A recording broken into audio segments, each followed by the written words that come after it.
He was obsessed with Jodie Foster and thought, here's the way I can get her attention. He was being seen by a psychiatrist, and he was lying to the psychiatrist. His fantasy world had become his normal. By the time he was delusional, it was almost too late. There was no stopping him.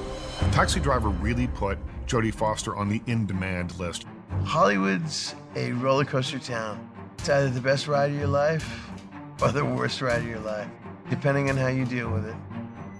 Hinckley traveled to Yale University and began contacting Jodie Foster, sending her letters, calling her on the telephone. He's like, what are people laughing at? She says, they're laughing at you.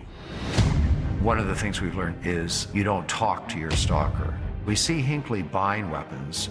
We also see these various events coming together, the increasing obsession with Jodie Foster. He came to believe that he could win her love by assassinating a public figure. There's no bigger person to hit than the President of the United States. Pulls out his gun and unleashes 6 shots in 1.7 seconds. Reagan falls like a dead weight into the arms of his agents. Get him out!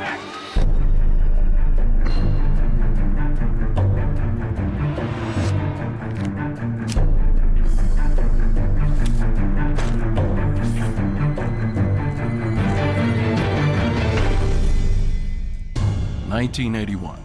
Jodie Foster, a child star since the age of 3, turns away from the spotlight of Hollywood and attends Yale. As she attempts to blend in with her classmates, John Hinckley Jr., a lost soul with serious mental health issues, is desperate for her attention. And now, his bubbling insanity has led him a few feet from the President of the United States, Ronald Reagan. Armed with a gun, Hinckley is about to make history. Del Quinton Wilbur is the author of Rawhide Down, the near assassination of Ronald Reagan. He says, I wonder how close I can get with my gun. Because you see, this was not the first time he had thought about killing the president to impress Jodie Foster. 1 hour prior, in a seedy hotel room, John Hinckley Jr. writes a final demented letter to the object of his potentially lethal obsession. Dear Jodie, there is a definite possibility that I will be killed in my attempt to get Reagan. It is for this reason I'm writing you this letter now. I feel very good about the fact that you at least know my name and know how I feel about you. Standing a few feet away from President Reagan, Hinckley prepares to release a string of shots. As Reagan's leaving, he's surrounded by his Secret Service agents. And John Hinckley says, you know what, I'm gonna see if I can do this right now. I'm gonna do this. He pulls out his gun and unleashes 6 shots in 1.7 seconds. Several people are struck down, including President Ronald Reagan. Within seconds of the shooting, they jumped on him. They grabbed him, subdued him, and threw him in the back of a squad car and raced him to DC police headquarters. Stuart Johnson is appointed by the court as the public defender for John Hinckley. They did not know if there was more than one shooter or a co-conspirator. Was Mr. Hinckley, John Hinckley, part of a group? Jerry Parr's in the back of the limousine. His first job is to assess the president. He puts Reagan up on the seat, runs his hands up and down his side in his suit, face. Are you okay, Mr. President? You doing all right? When I first heard of that President Reagan had been shot and wounded, I guess my first thought was, how badly injured is he? And, you know, who could have done this? John Hinckley Jr. has finally got the attention of the woman he has hounded since he saw her on screen in Martin Scorsese's Taxi Driver. But years earlier, in 1955, Hinckley appears to be a fairly typical child. His turn as one of the most infamous men in history marks an unbelievable departure from his privileged upbringing. John Hinckley Jr. was the son of a wealthy couple. Dad was heavily involved in oil. He lived in Texas, he grew up in Dallas, and then later his family moved to Evergreen, Colorado, because his dad wanted to be near the mountains. He had an older brother, sister was the youngest. They were very successful, high-achieving people, and I think Hinckley always felt a little overshadowed. Hinckley struggled. He struggled with his relationships, he struggled at school, but he had a taskmaster as a father who he always disappointed in his father's eyes. Yet his mother would find a reason to support him and not be critical of him and excuse his shortcomings. His mother said he missed his junior-senior prom. He skipped it because he didn't have a date. and she said that was one of the saddest moments of her life. So we have the picture being painted of a black sheep in the family who felt he could not win his dad's approval. The biggest concern, I think, with John Hinckley Jr. is it started early. The family was reporting in middle school and high school he started to withdraw at an extreme level. And we know that that's one of the prodromal symptoms of schizophrenia. It's hard to identify that in teenagers because withdrawing can be a normal part of development for adolescents. Hinckley's behavior, though, was not just a phase. In fact, it was the beginning of his unraveling. He was just a real loner. He went to Texas Tech, and no one really remembers him very well from there. There were some reports that people saw what his room looked like, and it was just like a litter of like fast food wrappers everywhere. Hinckley also began to isolate himself, spending more time alone. We have this phenomenon of a failure in the terrestrial world means you begin to withdraw into your own fantasies, spend more time alone, isolate. One of the things that's notable about this case is this was pre-internet, this is pre-social media. So he didn't have those to withdraw to. He could only just withdraw into himself. Hinckley is a child of privilege from a happy marriage, plagued by personal demons. A total juxtaposition. Jodie Foster is the product of a rapidly deteriorating marriage. Raised solely by her mother, she manages to become one of the biggest movie stars in the world. Jodie Foster grew up in Hollywood, just blocks away from Hollywood proper, Hollywood Boulevard, and became involved in the industry as a child. She actually had an older brother that was in the acting world. That Jodie Foster's mom took her son on an audition, and she didn't want to leave Jodie Foster in the car, so she took her along with her. And her brother was auditioning, doing this role for a commercial, and Jodie Foster was in the background, like making strong woman faces. So the crew was crackling up like this little kid is entertaining us, and they actually ended up booking her, and her first gig was a Coppertone commercial, and that's where her career took off. As part of the classic ad campaign, a young Jodie plays in the sun. Maybe one of the most famous commercials ever. It's an image that has been around for decades now, but it's very recognizable for Coppertone. That is an iconic image when she was just 3 years old. Leif Garrett is a former child star that grew up to be the quintessential teen idol in the 1970s. As kids in Hollywood, he and Jodie ran in the same circles. The very first time I met Jodie Foster was when my sister had worked with her on some television show and invited her to her birthday party the next day, and she came over for the birthday party. Jodie was just one of those really intelligent, cool tomboy girls who she was ready to play soccer or to climb a tree. I think early on in her career, until after making 40 commercials or so, her mother said, "No more. You're not going to become a Hollywood brat. I'm going to keep you at home. You go to school. You have a normal childhood to a certain extent, but you have chores to do. You have to stay grounded." She was a very in-demand young actor with, I don't think, any real aspirations towards becoming a professional actress. Despite her mother's attempts at a typical childhood for her young daughter, Jodie Foster continues to act. She catches the world's attention with a series of startling performances even before she's a teenager. In 1974, she is cast by Martin Scorsese in Alice Doesn't Live Here Anymore, but her most famous movie with Martin Scorsese would also be her most controversial film. The 1976 release of Martin Scorsese's soon-to-be classic film Taxi Driver changes the life not only of Foster, but of Hinckley too. When Hinckley sees the film, she becomes the object of obsession with devastating consequences. Los Angeles, 1975. Jodie Foster is continuing to thrive and reach new heights in her career. Under the watchful eye of her mother, she is becoming the talk of Hollywood. By the time Jodie Foster was appearing on television, when she would do episodic television, she was getting twice the amount of money as almost anybody else. Jodie's career was literally everything. She was so in demand as a young actress. She was a complete professional at an age when most people are still trying to figure out their math tables. Soon enough, the movies come calling. In 1972, Jodie Foster makes her film debut opposite Michael Douglas in Napoleon and Samantha. Her work when she was younger was her best work. Never seen something more natural in my life. She was an amazing amazingly natural, wonderful actress. In 1976, Jodie Foster's career ricochets to the A-list, playing 12-year-old child prostitute Iris opposite Robert De Niro in Taxi Driver. The film makes her a star, but it draws the attention of John Hinckley, who is becoming further unhinged and mentally unstable. People were upset once they saw the film because the end of the movie is very violent, it's very graphic, and she's in some of those scenes. People didn't think that was right. With its frank graphic content, sexually volatile material, and mesmerizing performances, Taxi Driver is a phenomenon.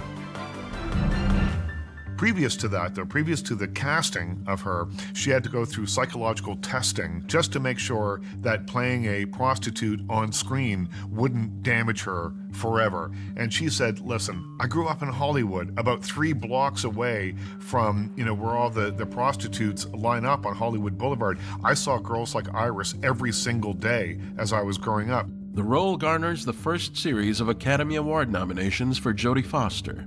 I think being nominated for an Academy Award at age 14 brings with it a lot of pressure that any other actor may have cracked under. But because Jodie Foster had been raised by her mother to do chores around the house, to be as much of a regular person as possible in a very confusing and complex industry, I think she remained grounded after the Taxi Driver nomination. Her career literally took off and was like a whirlwind of craziness.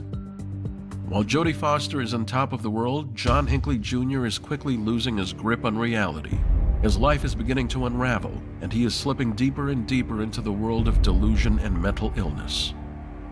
John Hinckley thought he could be a songwriter. He came from a very wealthy family, had a lot of prospects in his life, and he thought, hey, I want to be a songwriter. And he went out to LA, tried to be a songwriter, totally failed at it. He has problems connecting with other people. He has problems keeping friends, performing in school.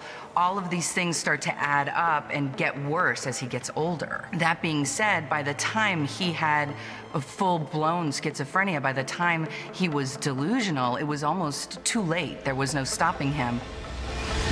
Hinckley's family, aware that something is not quite right with their son, takes him to see psychiatrist Dr. John Hopper. Hopper attempted to treat Hinckley. The record indicates that he attempted to treat his problems with depression and anxiety and his narcissistic personality disorder with a minor tranquilizer called Valium. That does not appear to have made any difference. And subsequent to that, the treatment focus that Dr. Hopper recommended to Hinckley's dad was that he be given strict limits about whether he would be given any money, whether he would return to live at home, and this was referred to as tough love. In retrospect, the father has said that he wishes that he had not taken this approach with his son, that it did not work.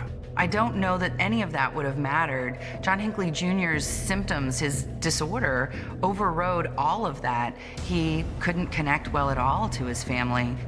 It seems like John Hinckley Jr.'s father expected him to go to college, which was why he enrolled in school, but he couldn't complete school at all. He couldn't perform because of his symptoms. I don't know that it would have mattered what kind of father he had.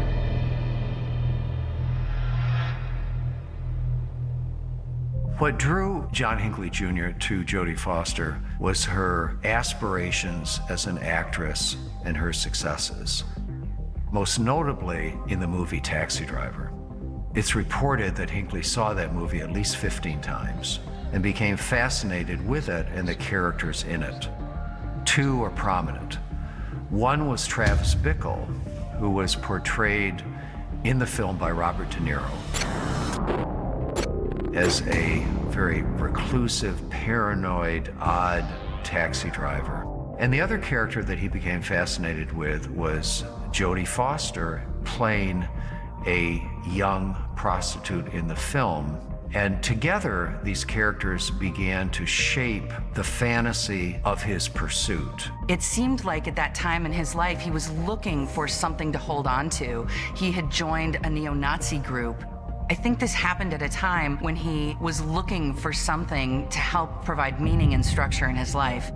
The fact that he was kicked out of a neo-Nazi group for being too extreme and uncontrollable shows me that he was capable of very, very extreme emotions, things that we don't know that he showed to his family or people that knew him before. He was starting to obsess about different topics, and seeing the movie Taxi Driver might have just happened at the right time for him, where he then became obsessive about the characters in the movie and even started modeling himself after the main character. The fantasy was that he identified as Travis Bickle.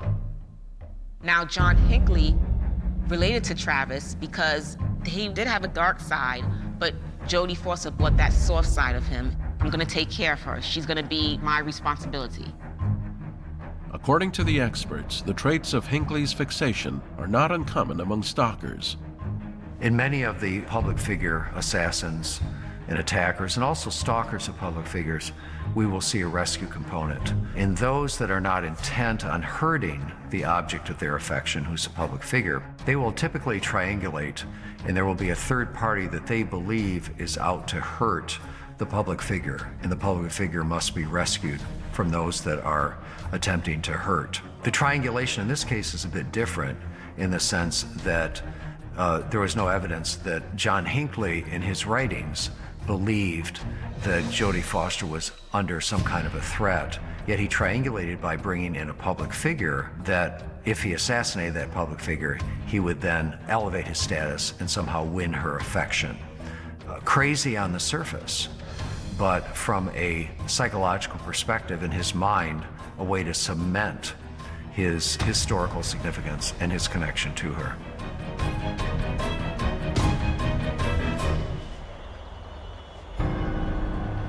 I think what attracted Hinckley to Bickle, if I can speculate, is that Travis Bickle as a character was estranged from society. He was alone. He didn't trust other people. He was yearning for some kind of connection.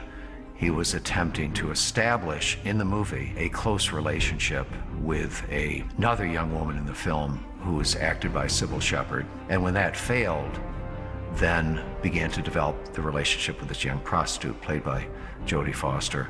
Hinckley's deranged obsession with Foster is rapidly coming to a horrific resolution. At this point, for the past couple of years, Hinckley has been learning how to shoot a gun. He's been, sort of almost getting ready to execute a plan that's probably been rolling around in his head ever since he saw Taxi Driver.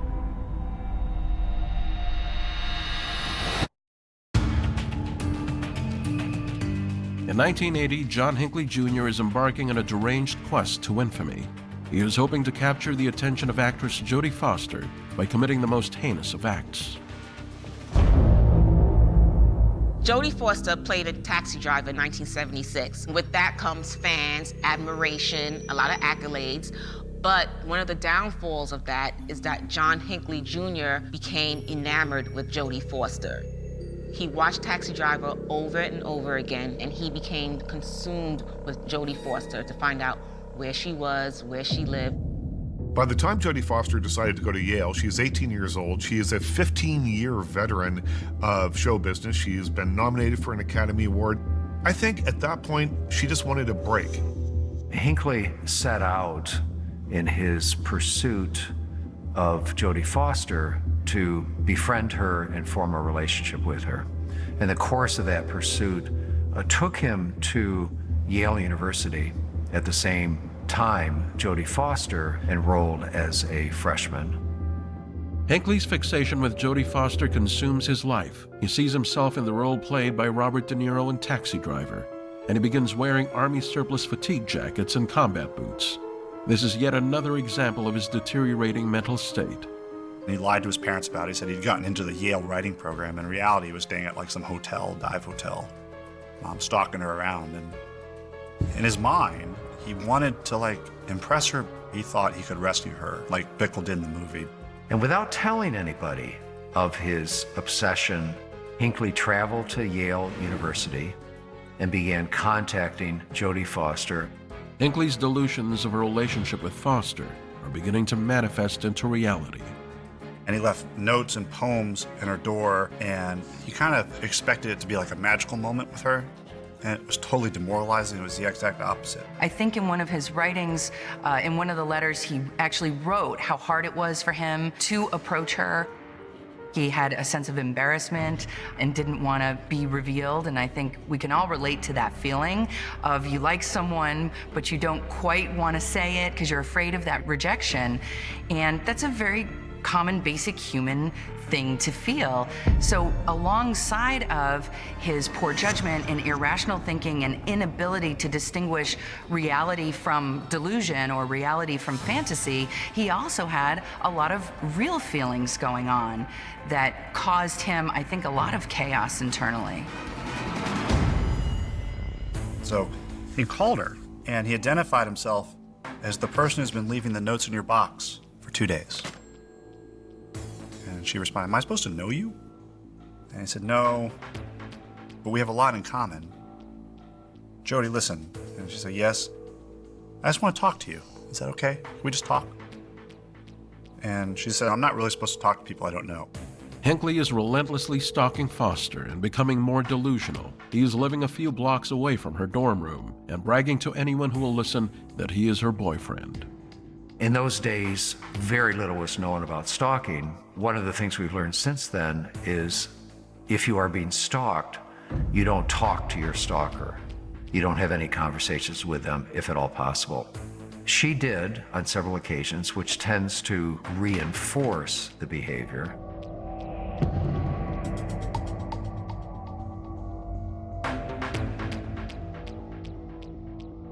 And it tends to establish in the mind of the stalker that there's either the hope of a relationship or even there's actually a relationship that's forming. He tape recorded the phone calls, and he can hear laughing in the background of these phone calls. He's like, what are people laughing at? She says, "They're laughing at you. Deeply wounded." Another call, she got his name wrong. What's important is that he's talking to her, not what she's saying. She rebuffed him. He eventually began to not contact her. However, we had several other aspects of this developing, and that was his identification with Travis Bickle, his imitation of Bickle as a potential political assassin, his interest in weapons, and his purchase of weapons, 3 handguns. I think what is ironic about John Hinckley Jr. is that he came along at a time when she had stepped away from the very thing that drew him to her in the first place, which is show business. She was trying to have a normal life, and all of a sudden her life has turned completely upside down. Jodie Foster shares the letters with her college dean, and they are in turn given to both the campus police and New Haven police. The notes are considered harmless, and that's that. We can only imagine how Jodie Foster felt. I believe that a lot of people that are stalked feel violated. It's analogous to being raped. It's very scary. She had no idea who this man was, how much he knew about her, or what he was willing to do. And it's all of those unknowns that cause people, I think, the greatest amount of fear. Oftentimes, the tipping point in these cases is the beginning of what we refer to as the pathway. And that is that the individual, oftentimes through a personal grievance, has decided that the only alternative to solve their problem is violence. And then once they've made that decision, then they take tactical steps to decide who their targets are going to be, how they're going to carry out the attack, and whether they need to develop the capability to do so. The family had recognized that he was about to do something terrible, I believe is what the brother said. And they had no way to intervene. He was not going to cooperate with them for treatment, even if they had gotten good advice from their family psychiatrist, which, by the way, they did not, obviously. He would have been incredibly resistant to treatment. In the fall of 1980, there seems to be no turning back as Hinckley descends into absolute madness. One of the ways that's manifest is when weapons are bought and the individual begins to practice. Oftentimes that is done in secret. So we see Hinckley buying weapons where we see these various events coming together. The increasing obsession with Jodie Foster, the identification, the increasingly intense identification with Travis Bickle, and then the fact that he was not getting the kind of social supports from the family that he had depended upon. And I think all those variables contributed to a perfect storm that launched him into 1980. By that time, his fantasy world had become his normal. That was his real.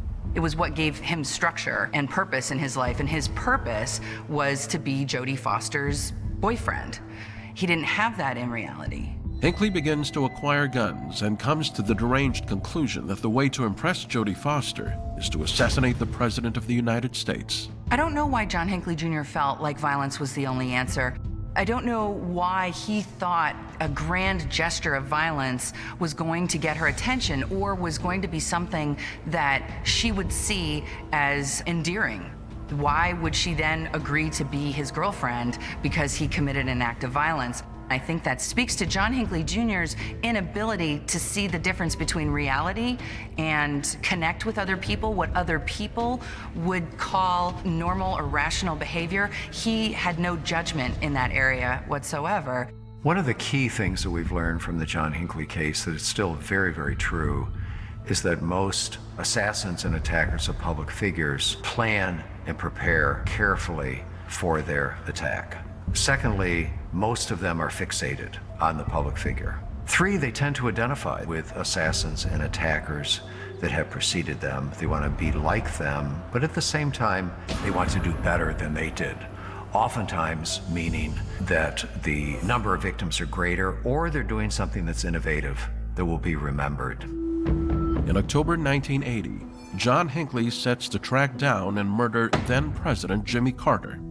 He went to Dayton, Ohio, where Jimmy Carter was giving a rally, and got within arm's reach of Carter. Arm's reach of Jimmy Carter. And why didn't he shoot Carter? He left his guns at the bus depot.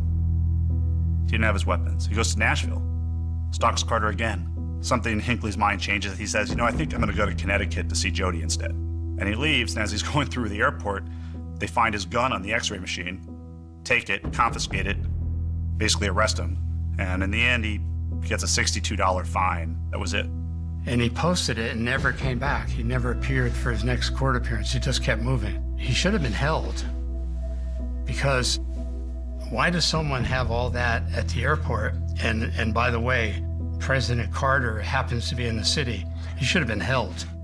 He would have killed Carter, I think, if he had had his weapons, perhaps, or if it took him time to get up the nerve to do it, maybe.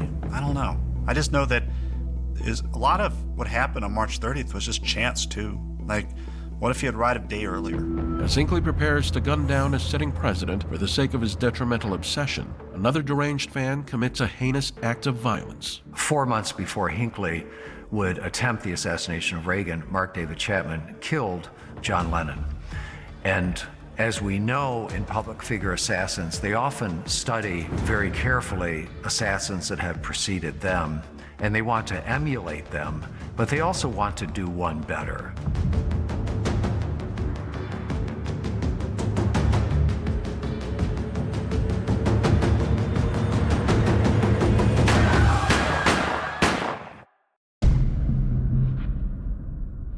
John Hinckley's mind is descending into a pit of despair and paranoia. His deadly obsession with Jodie Foster is in a collision course with history, and there is no turning back. In a strange case of life imitating art rather than the other way around, John Hinckley Jr. looked at Taxi Driver as almost, I guess, a manifesto. He was obsessed with Jodie Foster and thought, here's the way I can get her attention, and he was going to try and assassinate the president, Ronald Reagan. While gearing up for this act of violence, another psychopath commits a senseless act of murder. In December 1980, Mark David Chapman cold-heartedly kills John Lennon. I think he identified with Chapman as an assassin that had preceded him down the path that he was hoping to take, and that from the perspective of a narcissistic personality, he wanted to both be like him and he wanted to outdo him. We also saw, as an additional kind of literary wrinkle, both Hinckley as well as Mark David Chapman were compelled by the writing that was in Catcher in the Rye. They both identified with Holden Caulfield, who was an adolescent filled with angst in that particular novel. In fact, they both had these books with them either on their person or in their apartment, in their possession, when they carried out these assassinations. Hinckley has spent months preparing for this moment. If he wants to be notorious, he has to go through with his plan. He makes his way to Washington, D.C. He spends the night at the Park Central Hotel, $47 that night, lists himself as a student, sleeps, gets up, go get some Egg McMuffin sandwich at McDonald's, comes back and picks up a newspaper, the Washington Star. And on A4, he sees the president's schedule. And he says the president's going to be speaking at 2 p.m. He says, I wonder how close I can get with my gun. Because you see, this was not the first time he had thought about killing the president to impress Jodie Foster. John Hinckley writes one final demented letter to the object of his obsession. He writes, Dear Jodie, there is a definite possibility that I will be killed in my attempt to get Reagan. At least you know I'll always love you. Jodie, I would abandon the idea of getting Reagan in a second if it could only win your heart and I could live out the rest of my life with you, whether it be in total obscurity or whatever. I will admit it to you that the reason I'm going ahead with this attempt now is because I just cannot wait any longer to impress you. March 30th, 1981 is an ordinary day in Washington, D.C. The recently elected Ronald Reagan is watching his popularity wane as his approval ratings plunge further south than any president at this point in their term. March 30th, 1981 was an absolutely ordinary day for everybody involved. It was cloudy, typical March day in Washington, D.C. Reagan had only one event of significance really on his schedule, and it was a speech to an AFL-CIO trade union at the Washington Hilton Hotel. At approximately 1:45 p.m., Ronald Reagan and his presidential motorcade arrive at the Hilton.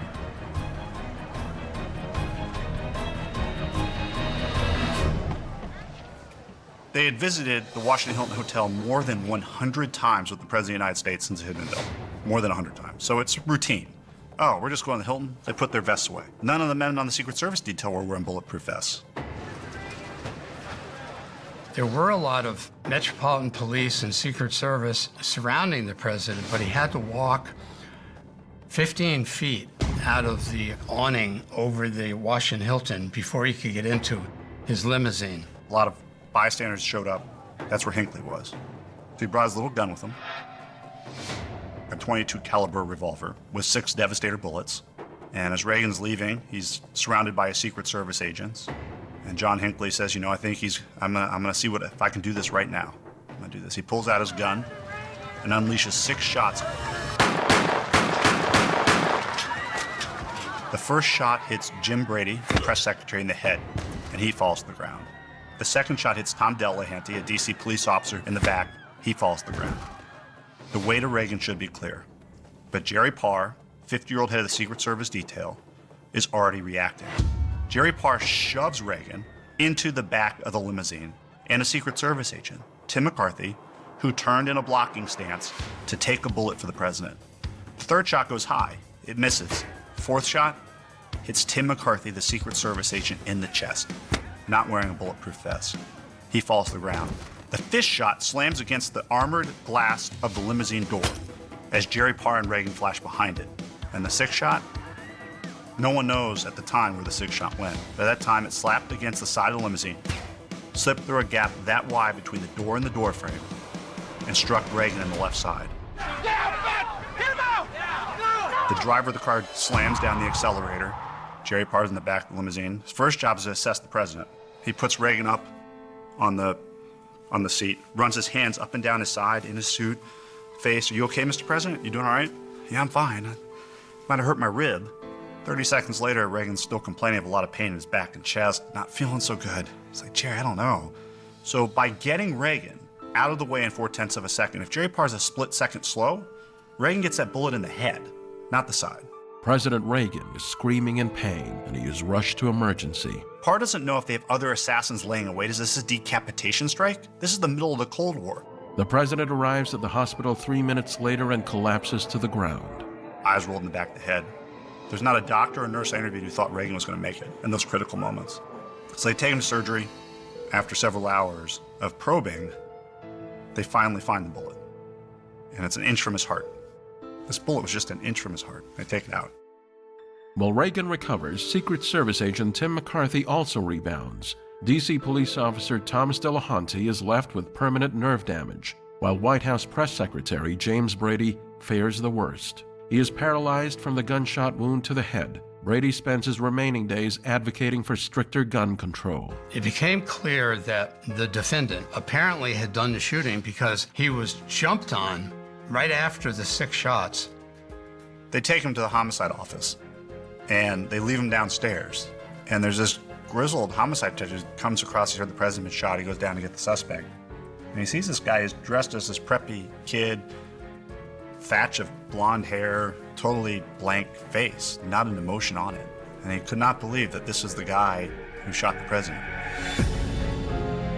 The dominant diagnosis in this case, which is a matter of public record, is narcissistic personality disorder.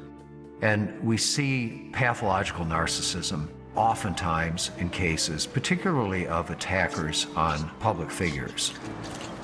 And oftentimes they want something, they're seeking something, sometimes that involves fame and attention. So Myers puts the report into the typewriter and is going through it and says, he's doing the report, and he asks him, so how do you spell assassinate? And Hinckley goes, I know, I'll spell it for you. And he does. In Hinckley's hotel room, investigators discover a postcard which depicts Ronald and Nancy Reagan, and it is addressed to Jodie Foster. It states, quote, "Dear Jodie, don't they make a darling couple? Nancy is downright sexy. One day you and I will occupy the White House, and the peasants will drool with envy. Until then, please do your best to remain a virgin. You are a virgin, aren't you? Love, John." What he believed is that by assassinating the President of the United States, he would cement his relationship with Jodie Foster forever. And he actually wrote a note to her an hour before he left the hotel. And in that letter, he expressed the hope that through this act of assassination, he would be bound to her forever. The news that the President of the United States was shot in order to gain the affection of a Hollywood star ricochets around the globe. What went through my mind then was like, are you kidding me? How can somebody seriously think that Jodie Foster gave them the signals to do this, or that it was okay to do this? Look, I've been in love with people, but I never thought that, like, you know, by taking out a president, I would get their attention and they would marry me. The Jodie Foster that your film fans and maybe John Hinckley thought he knew, and the real Jodie Foster. What? Can you talk to that? Well, I never noticed there was a difference until today. And I imagine it's something that I'll have to be aware of in the future. Though incarcerated and isolated from the world, Hinckley finally gets his wish. He makes an impression on the woman he fantasized over for years. Do you think he did it for you, as he is reported to have said? I don't think anything. That's, it's quite a supposition. She definitely knew who he was after this. There was no bigger person to hit than the President of the United States, and he did it for her.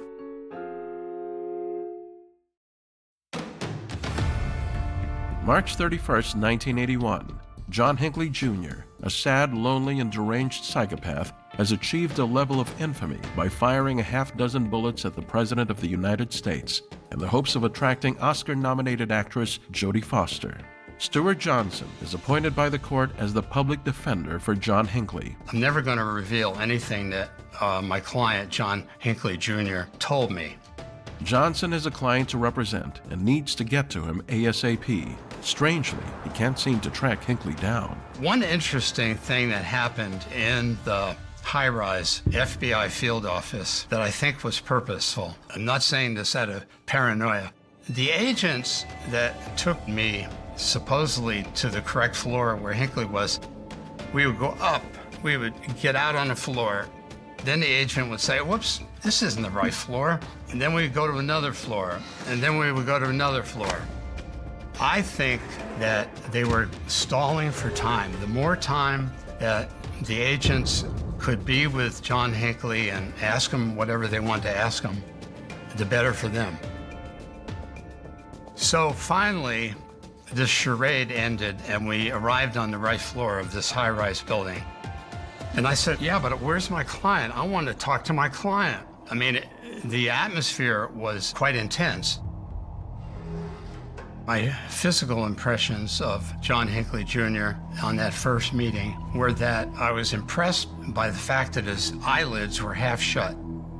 And of course, I wondered why that was. I suppose It was from the shock of the whole situation and having been beaten. He was very quiet. He was not a smart aleck. He was respectful. He just seemed like a pudgy, slightly goofy-looking guy. The government charges Hinckley for attempting to assassinate the President of the United States. It was very exhilarating for me to be appointed to and be briefly involved in representing John Hinckley.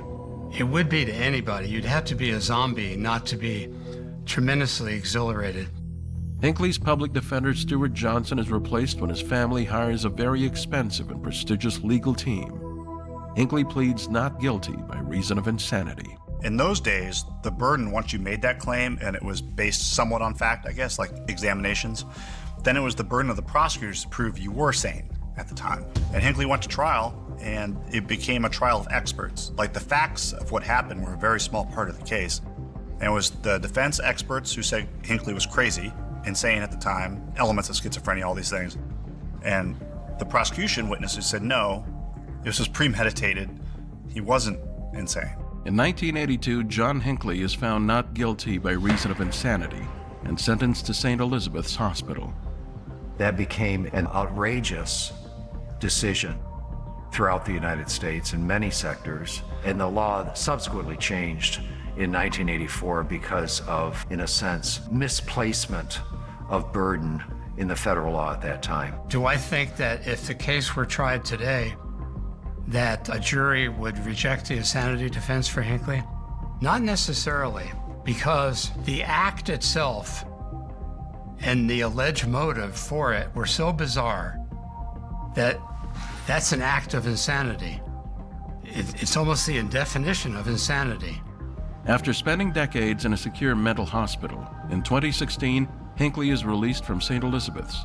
He's ordered to live with his mother in Virginia and abide by strict release conditions. But all the years in treatment may not be able to help his difficult condition. One of the most enduring and problematic personality disorders to treat is narcissistic personality disorder. And that was the discharge diagnosis for John Hinckley Jr. After spending more than 30 years in treatment. One of the analogies I use in describing pathological narcissism is an inflated balloon. And an inflated balloon may look quite large and very solid, but it's very vulnerable to being pricked. And when it's pricked, it deflates very, very rapidly. So there's a great vulnerability there. A balloon that's only partially filled with air, that has a much more realistic appraisal of itself, is not vulnerable to pinpricks. In other words, the skin is much more resilient. These individuals are thin-skinned.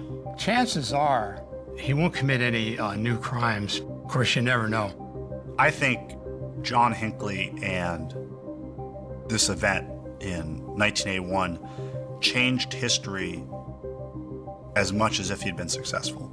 Hinckley's sinister plot and violent actions appear to have tremendously impacted the way Jodie Foster deals with the public. While Hinckley was in jail, Jodie Foster maintained a fascinating career. She went on to make big hits like Contact. She took more time off. She directed a number of films. What she's done that I think is most remarkable, though, is that she has really kept a distance between her public life and her private life. We know very little about Jodie Foster, considering that she's been a big star for decades.